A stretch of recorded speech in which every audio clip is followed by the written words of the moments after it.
Poor people's paradise. That's what we like to call it. I would love here. that. When I moved into this park, rent was $440. In 2 years' time, unless we find more funds, rent will be $850. Everybody came out of the woodwork going, what's going on? This is America, isn't it?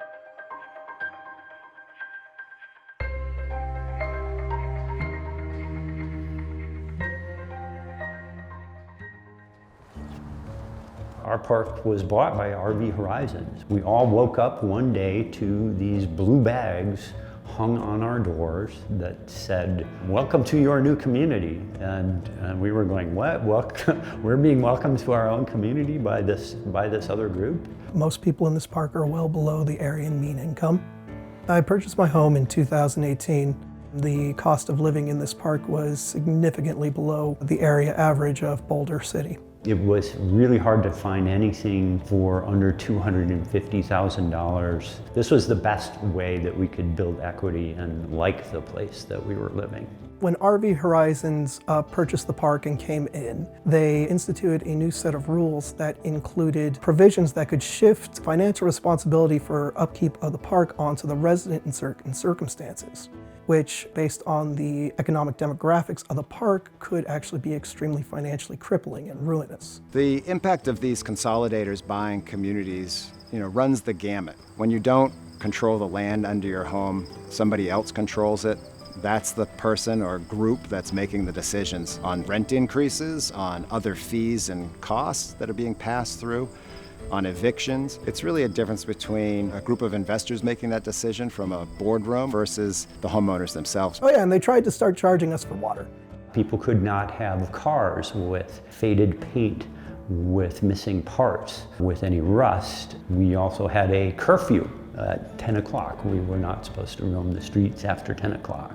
They also made a nice show of force by cutting up plants that people particularly liked. So basically they came in and just stepped all over everybody's lots where people thought that there were their lots, their homes. Everybody came out of the woodwork going, what's going on? This is America, isn't it?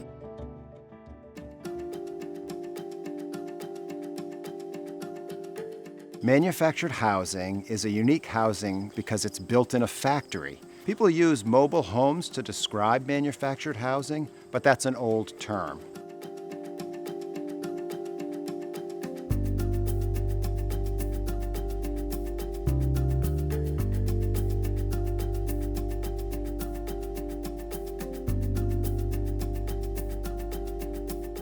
Private equity has come into manufactured home communities because the cash flow is frankly very secure. When you're renting land to homeowners that can't move their homes either at all or it's very expensive to move their homes, investors are finding the ability to raise land rent substantially. The private equity players getting into the manufactured home community space include some of the brand names in the business: Carlyle Group, Blackstone, Apollo Global Management. 800,000 home sites have been consolidated, including by these private equity players. That's about a third of all manufactured home community home sites in the country.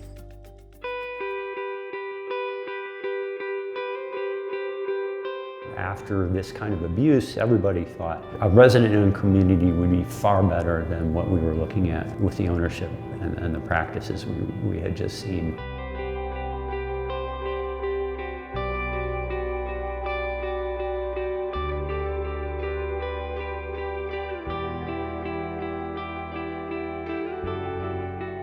We closed on June 21st of this year, and we have owned the park for now roughly 4 months. We were strong proponents and helped get the opportunity to purchase law passed in Colorado, and ended up being one of the first parks to have a strong chance to take advantage.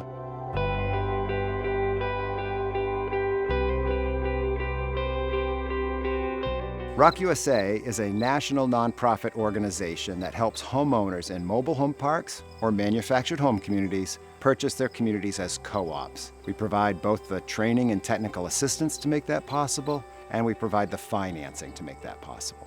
Other advantages is having a say in the budget and rules of this park. We're now in control of our lives, and so we don't have to worry about outsiders coming in and telling residents how to live. Gratitude is the word of the day, the year, the month, and my life. I mean, I'm just so grateful for what you and we have been able to accomplish here. It's fabulous. Knowing that we actually do have a future here, and we're not going to get pushed out like so many other people around this country.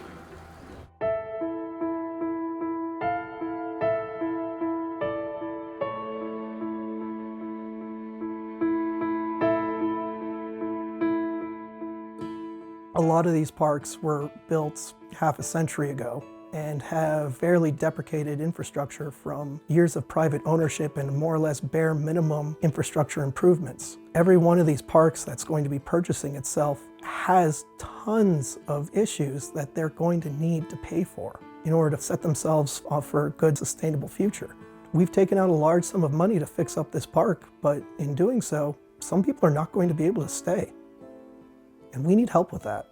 There's a whole host of little issues that manufactured home park residents have had to endure. It's been quite a catch-up game because just the range of abuses have been quite large. This is a working solution for a problem.